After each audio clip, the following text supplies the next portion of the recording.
Right now, the zip code into which a kid is born determines the opportunities to which they have access and oftentimes their life outcomes.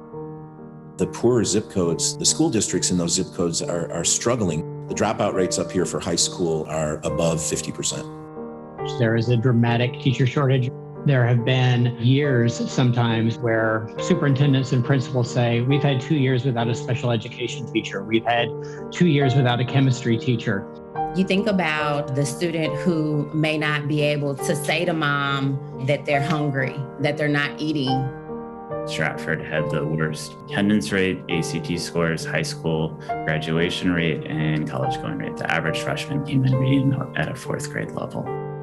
The data is quite clear, no matter how you cut it. There are certain groups of students that are learning at lower levels, and those are oftentimes students who are Black, Latino, and more broadly, low income. About 15% of kids in Milwaukee are proficient in math and 10% are proficient in reading. It's very hard to look at those numbers and say things are okay.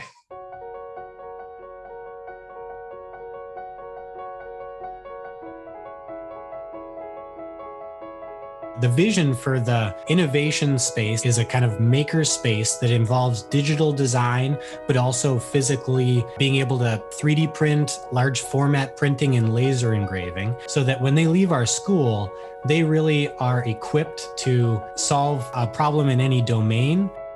We're going to start our own business within the school. La Mesita is going to be essentially a coffee house, a snack bar. They're going to learn about inventory. They're going to learn about demand and sales. And it's going to give our students an added dimension of experience of what it's like to start your own business. So we developed what we call an academic student union. So it's the space where they can go after school and receive academic and social, emotional, and work readiness. And then we do lots and lots of college access work. If we were to receive this particular grant, we would expand our graduate support program, which is we visit with and check on our students 4 times a year. And so we want to make sure that our students have the calculator or the book, or that they don't just drop out of school because they got a flat tire, so that we don't just see them to college, that we get to see them through college. In the summer, we house our scholars at campuses around the state. The first half of every day, they go and teach in schools of need. And across our scholars' 4 years, everyone gets an urban, a suburban, and a rural experience. So they're in all different types of schools.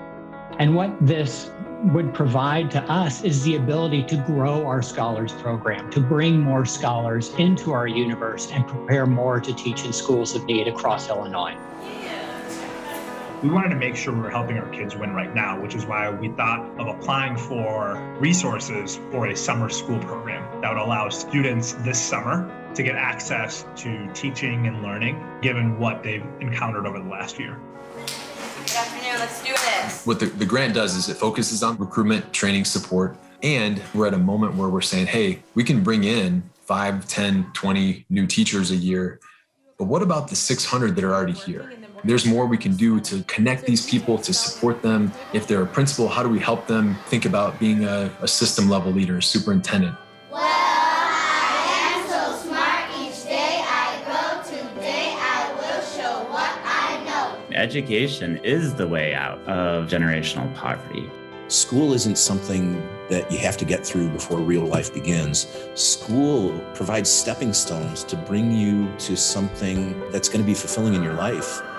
When you help a student see far greater potential in themselves than they thought was possible, you realize that they've been dreaming too small for themselves. So being able to see more of our graduates graduate college and to see themselves on a career path, they would finally be able to not depend so much on help. They would be the ones who their families turn to for help. Being a good teacher is the hardest job in the country. And until our systems are delivering on outcomes that are truly equitable, then we can't rest. Like, gosh, imagine what could be possible in 5 years if we get this right.